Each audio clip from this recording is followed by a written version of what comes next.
आप सभी दर्शकों का नेशन विजन विद रूपालाल में फिर एक बार स्वागत है। आज एचआरएस ने अपने तरफ से एक प्रेस कॉन्फ्रेंस कॉल किया है और मुद्दा उनका कैम्पबेल बे का जो राम मंदिर है उसे लेकर के है। आप सभी दर्शकों को पता है मनोज पॉल जो एक पर्सन है जो उल जलूल बातों से लोगों का ध्यान आकर्षित करने में लगा रहता है। हमेशा उसकी कोशिश ये रहती है कि किस तरह से कम्युनल वायलेंस फैलाया जाए, किस तरह से लोगों को आपस में लड़वाया जाए। आप लोगों ने देखा होगा किसी ना किसी इंडिविजुअल को वो टारगेट करता रहता है। कुछ भी जो उसके मन में आता है मनोज पॉल के वो उल जलूल बातें बोलता है विदाउट एनी एविडेंस। बट हर बार लोगों का ये कहना रहता है कि वो पागल आदमी है, उसका मुंह कौन लगेगा, बेमतलब का हमारे पीछे पड़ जाएगा। इस तरह की बातें हमें अक्सर सुनने को मिली।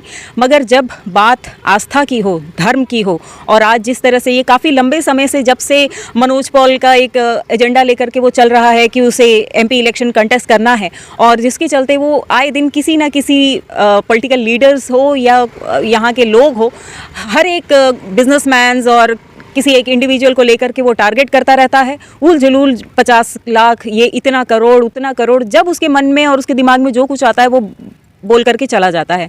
मगर इस बारी अति तब हो गई जब उसने कुछ ऐसे हिंदू संगठनों का नाम लिया और ये एलिगेशन लगाया कि 25 लाख रुपए एचआरएस, आरएसएस, वीएचपी, बीजेपी, इन सब पार्टी के लोगों ने खा लिया है और मरेंगे लोग, माँ का कपड़ा बेच करके खाने वाले लोग हैं। इस तरह का इतना फिल्थी लैंग्वेज मे भी शायद मनोज पॉल के प्रवृत्ति में ये होगा क्योंकि वो वैसा करता होगा। इस वजह से उसने इस तरह का इतना अपशब्द, इतना फिल्थी बात वो सोशल मीडिया में बोल रहा था।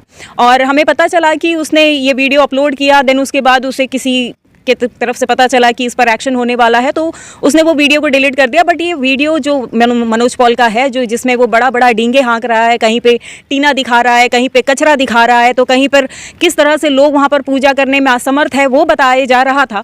मगर हमें उस वीडियो में कहीं पर भी मनोज पॉल की तरफ से कोई एफर्ट लेता हुआ, भले ना ही उसने कोई कचरा, एक तिनका उठाया वहाँ से, ना ही अपने तरफ से किसी तरह का एफर्ट लिया कि उस मंदिर को बनवा दे या कुछ कर ले। उल्टा हमें ये सुनने को मिला कि जब मनोज पॉल वहाँ पर पब्लिक मीटिंग के लिए गया, वहाँ पर एक काका थे, पान शॉप रखा हुआ था, टी स्टॉल रखा हुआ था, सॉरी, वहाँ पर जाकर के उनसे इलेक्ट्रिक का कनेक्शन मांगा उसके पब्लिक मीटिंग के लिए, जबकि उन्होंने डिनाई कर दिया, तो वहीं पर खड़ा होकर के उनको गालियाँ बकने लगा। अगर इस तरह का उसका मेंटल स्टेटस है कि जो उसकी बात मानेगा वो अच्छा है, जो उसे सपोर्ट नहीं करेगा, नहीं मानेगा, तो उसके लिए भी वो उल जलूल बातें बोलेगा, गाली गलौज करेगा। तो वहाँ पर भी काफ़ी लोग विटनेस रहे कि इस तरह का उस टी शॉप वाले के साथ में उसने किया।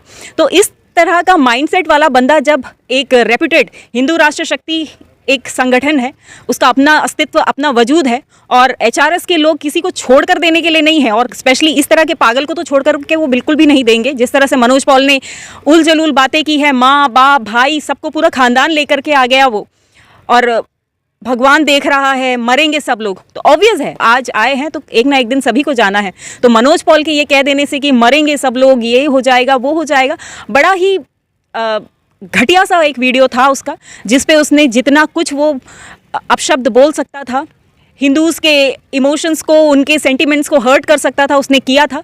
उसी के चलते आज एचआरएस ने अपने तरफ से एक मीटिंग कॉल किया, प्रेस कॉन्फ्रेंस कॉल किया। कल एक सोशल मीडिया में मनोज पॉल नाम के एक व्यक्ति जो बहुत सारे हिंदू समाज के ऊपर में बोले हैं, वो बहुत ही निंदनीय है।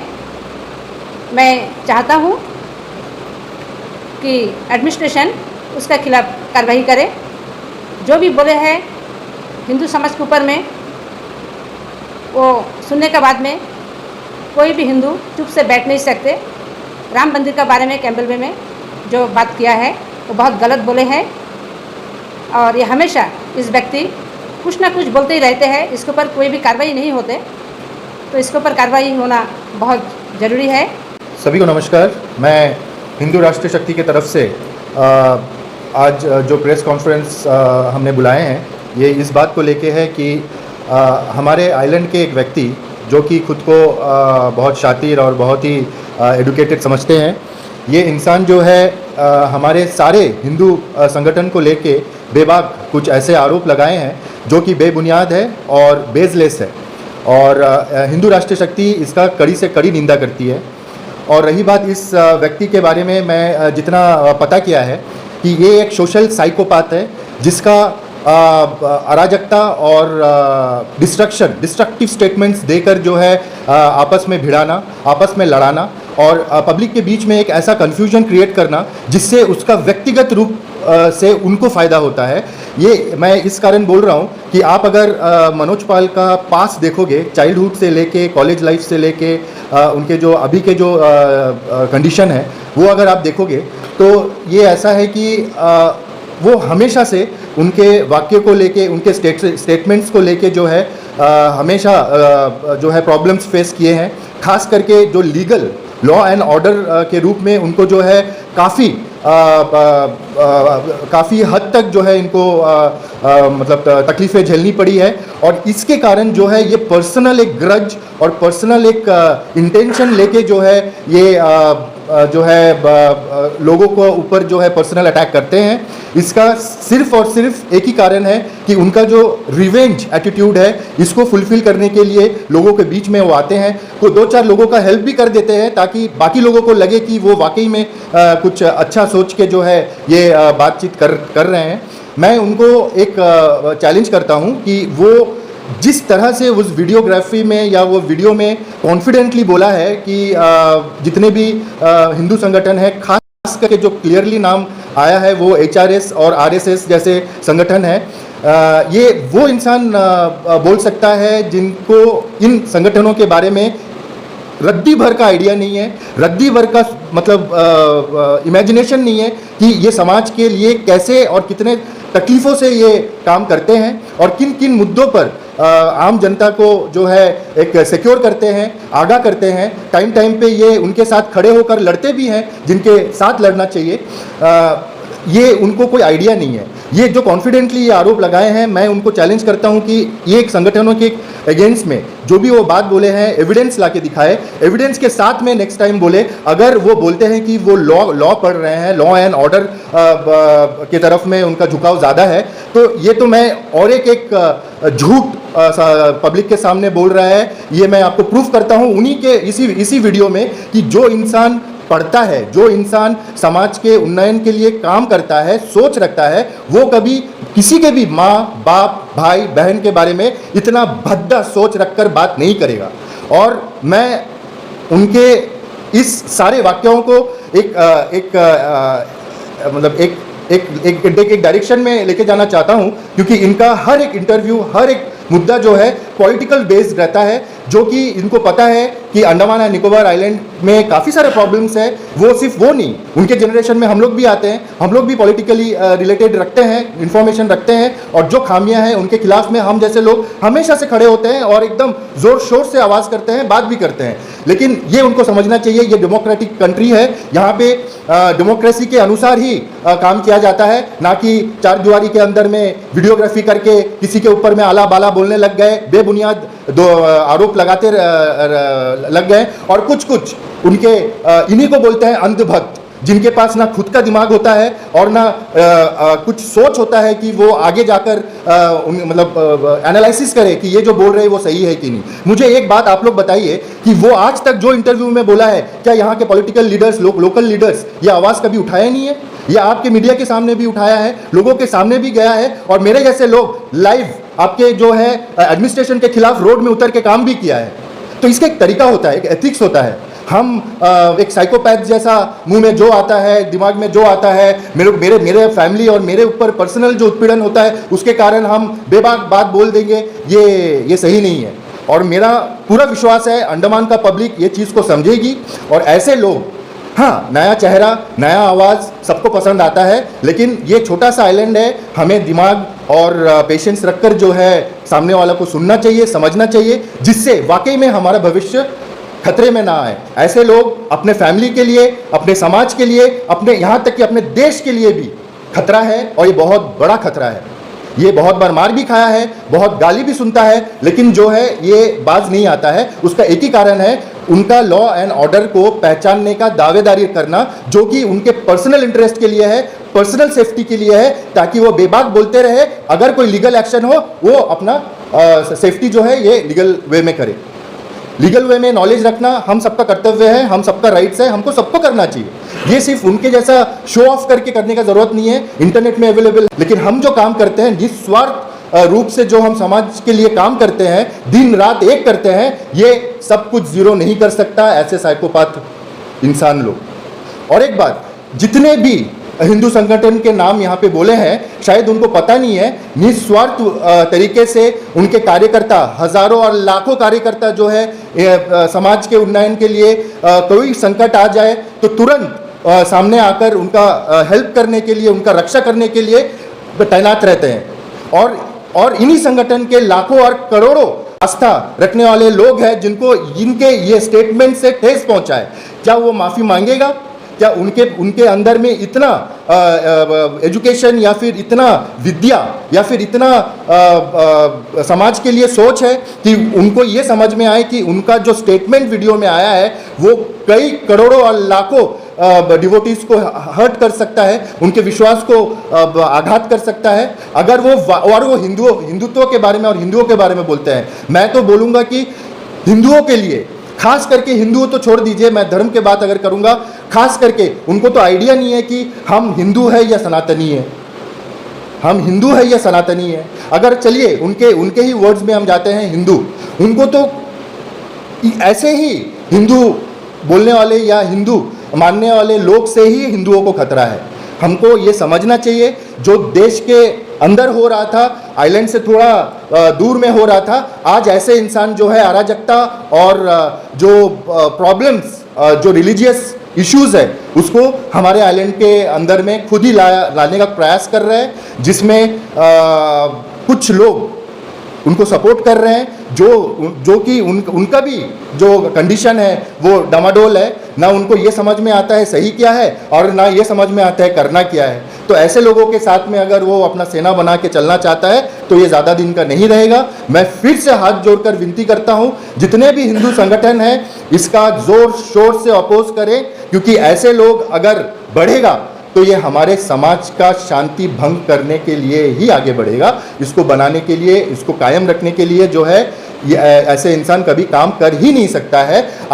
मैं खुद बोल रहा हूँ, उनका जितना भी पास्ट का इंटरव्यूज है, स्टेटमेंट्स है, आप खुद जान लीजिए, his wordings, his thinking process is just like a psychopath. ये नॉर्मल इंसान सोच नहीं सकता है, ये डिस्ट्रक्टिव वे में ये काम करता है। जैसे कि हर एक वो इंसान जो अपना टैलेंट, अपना एजुकेशन, अपना हुनर को गलत राह में लेकर जो है एक अराजकता और एक सर्वनाश करने का एक माहौल बनाता है, ये इंसान हमारे बीच में लाइव दिख रहा है। इसको आप प्लीज समझिए। इतना बड़ा आरोप बिना एविडेंस के बेबाक बोलने वाला एक साइको, एक पागल इंसान रह सकता है, इससे ज़्यादा कुछ नहीं। ये जो 2 दिन पहले मनोज पाल वीडियो बनाकर सर्कुलेट करा सोशल मीडिया में, कैम्बल बे का एक राम मंदिर को लेकर, और जितने सारे हिंदू संगठन हैं उनके ऊपर भी उंगलियां उठाई, उनका आलोचना किया। साथ में 3 संगठन का नाम लिया, जिसमें एक HRS है, VHP है, RSS है और एक पॉलिटिकल पार्टी BJP है। मनोज पाल का कहना है उस वीडियो में, जो ये वीडियो में कहा है, मैं वो एक चीज़ को लेकर काउंटर करता हूँ। मनोज पाल का कहना है कि ये संगठन HRS, स्पेशली मैं HRS का नाम लेता हूँ क्योंकि मैं HRS को संबोधित करता हूँ करके, हम जो है डोनेशन लेते हैं, फंड कलेक्ट करते हैं, और ये जो मंदिर है 20 साल पहले से अलॉटेड है और हम जो है वो पैसा खा गए। तो मिस्टर मनोज पाल, आप मुझे क्लियर करिए पहले कि आप बोलते हो अपने आप को, आप ITA करे हो, आप वेल एजुकेटेड हो, हाईली क्वालिफाइड हो, आपको थोड़ा सा भी दिमाग नहीं है? अगर कोई भी होली चीज़ कंस्ट्रक्ट होती है, चाहे वो मंदिर हो, चाहे वो मस्जिद हो, चाहे वो चर्च हो, चाहे वो गुरुद्वारा हो या और कोई चीज़, वो चीज़ का एक बॉडी होती है, इलेक्टेड बॉडी, ओके। और वो बॉडी जो है वो अपने चीज़ को कंस्ट्रक्ट करने के लिए या कोई भी चीज़ बनाने के लिए वो डोनेशन लेते हैं या अपने आप से इन्वेस्ट करते हैं, ओके। इसमें आप मुझे बताइए ना, जब 20 साल से वो अलॉटेड लैंड है, राम मंदिर का है, तो नेचुरली बात है उसमें उनका बॉडी होगा, मेंबर्स होंगे। HRS कहाँ से बीच में आ गया, पैसा ले लिया, फंड ले लिया? आपको बस इतना भी दिमाग नहीं है क्या? क्या बात करते हो पागल लोगों की तरह। आपको मैं और एक चीज़ बताता हूँ, आप एक बंगाली नॉन बंगाली करके लड़ाते रहते हो आपस में फॉर ये काइंड इन्फॉर्मेशन। जब आपका कोर्ट में आपके साथ इंसिडेंस हुआ था तो आप सुन लीजिए और जाकर अपने बहन से भी पूछिए, अगर आपको याद है तो बहुत अच्छी बात है। आपकी बहन मेरे पास आई थी, ओके, आपका ट्रीटमेंट, आपको चोट लगी, आपको दर्द होते हुआ बोलता हुआ, और हमसे कही थी कि प्लीज़ हेल्प कीजिए, इनको बहुत दर्द होता है, हॉस्पिटल में दिखाना है। उस वक्त मैं कुछ काम से, हमारा विष्णु पजराज जी मेंबर ऑफ पार्लियामेंट था और उनका एमपी ऑफिस राजनिवास के बगल में थे, ये उस वक्त आपकी सिस्टर वहाँ आई थी। जब मैं ये सुना, मुझे नहीं पता इनका भाई आप है, मैं सिर्फ एक मदद करने का वजह से मैंने उनको हामी भरी, और नेक्स्ट डे आपको लेकर खुद आपकी बहन जीबी पंत पहुंची थी सीटी स्कैन के साथ, और फिर हमने वहाँ से सीनियर सर्जन डॉक्टर साजी वर्गीस को आपको दिखाया था, और वो देखने के बाद आपको बोल दिए थे नहीं ऐसा कुछ नहीं है, वो पेन होता होगा पर अंदर ऐसा कुछ नहीं है, और वो मेडिसिन से आपको कंटिन्यू करने के लिए बोले। तो आप ये बताइए ना, आपका उस समय तो एक नॉन बंगाली आदमी आपका साथ खड़ा था, बंगाली किधर आ गया? जो अभी नॉन बंगाली और बंगाली को लेकर आप आपस में लड़ाते हो, आप भूल गए क्या? दूसरा चीज़, आप एचआरएस को बोले कि बीजेपी का एक हिस्सा है, फिर आप पागलों का तरह बात कर दिए।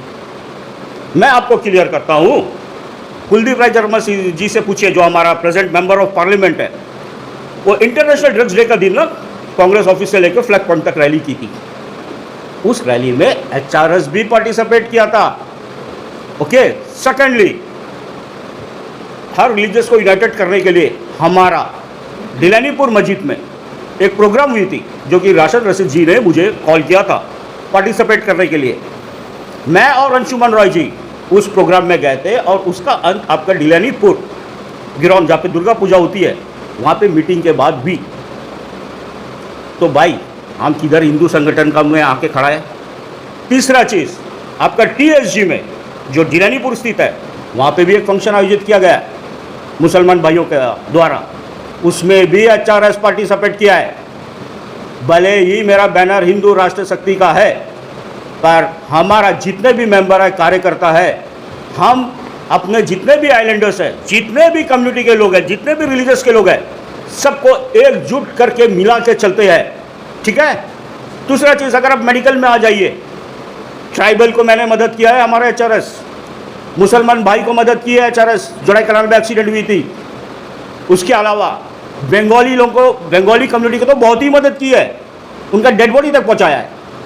अभी क्या नॉन बंगाली बंगाली बंगाली लेके आप कम्युनल राइट्स लगा रहे हो यहाँ पे? आपको थोड़ा भी दिमाग है, सोच है? इतना दिन आप ट्वीट करते थे, सोशल मीडिया में बात करते थे, सब जगह करते थे, एचआरएस कभी बीच में आया नहीं, पर आपने बहुत भारी गलती कर दी एचआरएस के ऊपर उंगली करके, ठीक है। मेरी ये जो शब्द है उससे आपका भी क्लियर हो गया होगा कि एचआरएस कोई भी एंड से बीजेपी का अंग नहीं है। एचआरएस अलग से एक संगठन है और भी नॉन पॉलिटिकल संगठन है, और वो सभी कम्युनिटी के साथ मिल के चलता है, ओके। कोविड का समय हमने सबको राशन डिस्ट्रीब्यूट किया। हमने ये नहीं देखा ये मुसलमान भाई है इसको नहीं देना, ये क्रिश्चियन भाई है इसको नहीं देना, हमने सबको दी है। मेडिकल जो आयुष से मेडिसिन मिली थी आयुर्वेदिक की, वो भी डिस्ट्रीब्यूट की है हमने। अब कैसे उंगली उठा दिया हमारे ऊपर, एचआरएस के ऊपर? आपको थोड़ा भी दिमाग है? पढ़े लिखे अपना आपको बोलते हो, बेवकूफ लोगों की तरह बात कर रहे हो। आपका हिम्मत है ना, फेस टू फेस आके मिलिए, मैं आपको बताता हूँ, ठीक है। और ये जो आप एलिगेशन लगा रहे हो इसके ऊपर में, ये वीडियो के ऊपर में, कल हमारा युवा मोर्चा अध्यक्ष अंशुमन जी ने डीजीपी साहब को लेटर दी है, कंप्लेंट लेटर आपके ऊपर, चीफ सेक्रेटरी साहब को कंप्लेंट लेटर दी है, और हमने आग्रह किया है अगर 15 दिन के अंदर इसके ऊपर एक्शन नहीं हुई, हम बंद कर देंगे पोर्ट ब्लेयर को, धरना प्रदर्शन करेंगे राजनिवास के सामने। क्योंकि ये बंदा जो है, ये हर लोग, चाहे वो गवर्नमेंट सर्वेंट हो, प्राइवेट सेक्टर में हो, कोई मीडिया पर्सन हो, हर आदमी के ऊपर में बेझिझक उंगली उठाता है। पर लोग इनको काउंटर इसलिए नहीं करते क्योंकि कोई इनका मुंह नहीं लगना चाहता है। मेन प्रॉब्लम ये है। पर ये अपना हद ही पार कर दिया, आदमी इसको जमीन में रहने दिया, ये लोगों का सिर में आकर बैठना शुरू कर दिया। भाई बहुत हो गया, ठीक है मिस्टर मनोज पाल। अंशुमन भाई जैसा कहा, ये जो अपना चिल्लर मिल्लर लोगों को लेके चलता है ना अपने साथ में, उनको भी ले लेना। और मेरा इस जो मैं काउंटर कर रहा हूँ आपका न्यूज़ का क्लिपिंग का, लेके मेरे सामने क्लिपिंग का मैं काउंटर करना और साथ में एविडेंस रखना और प्रूफ करके दे देना कि HRS डोनेशन लिया है, फंड्स का बैठा है, फंड्स लिया है। HRS आज तक टिल डेट अपना मेंबर का कलेक्शन से अपना संगठन को चलाता है। आज तक पोर्ट ब्लेयर क्या पूरा अंडमान निकोबार आइलैंड के अंदर कोई भी बिजनेसमैन हो या पर्सनल कोई आदमी हो या गवर्नमेंट सर्वेंट हो या प्राइवेट सेक्टर का हो, वो ये नहीं बोल सकता कि HRS के लोग मेरे पास डोनेशन लेने आए थे किसी भी चीज़ के लिए। तो कान खोल के तुम सुन लेना, बोलने से पहले HRS के ऊपर सोच समझ के बोलना, ठीक है। हम तुमसे बड़ा सनकी है, ये याद रखना। तुमको पाला सही आदमी से अभी नहीं पड़ा है, अब तुम सही रेटिंग में आ गए। अब हम क्या करेगा तुम्हारा ये तुमको भी नहीं मालूम है। बोलने से पहले सोच समझ के बोलना, ये मेरा लास्ट वर्डिंग है। हम ये न्यूज़ चैनल के माध्यम से आपको लास्ट चांस दे रहा है। नेक्स्ट टाइम ऑनवर्ड्स आप बोलेंगे तो विद एविडेंस के लिए बोलना, नहीं तो मैं ये न्यूज़ चैनल में नेक्स्ट टाइम आने वाला नहीं हूँ, ना ही मेरे संगठन आएंगे। डायरेक्ट आपसे मुलाकात होगा, फिर उसके बाद क्या होगा नहीं होगा ये मुझे नहीं मालूम। ओके, तो अब ये मैं आपको चेतावनी दे दिया हूँ। इससे पहले जो आपका वीडियो क्लिपिंग हुआ कैंबलबेल राम मंदिर को लेके, उसका क्लियर कट आपको बारे में बता दिया हूँ HRS का, और उसमें आपको एविडेंस देना है जो आपने एलिगेशन लगाया। मैंने तो अपने तरफ से क्लियर किया है, आप एविडेंस दीजिए इस चीज़ के ऊपर। तीसरी चीज़, मैंने इसी न्यूज़ के ऊपर कंप्लेंट दर्ज की है DGP साहब और चीफ सेक्रेटरी साहब को, और 15 दिन का समय पूछा है उनसे। बस मुझे जो कहना था कह दिया, क्योंकि ना अब बहुत बड़ा हिंदू धर्म के ऊपर में, सभी हिंदू संगठन के ऊपर में बहुत मज़ेदार से आप उंगली उठा दिए। आप ये सोचेंगे कोई सामने नहीं आएगा, आप ये सोचेंगे ये BJP वाले लोगों की तरह हो गए या और कोई पार्टी की तरह हो गए, बोलते रहो, इस लोग तो आने वाले नहीं है सामने। पर HRS ऐसा नहीं है, HRS खुल के आएगा सामने, और अभी भी खुल के आया है। नेक्स्ट टाइम बिना इंटरव्यू का आपका सामने खुल के आएगा। Okay, be ready.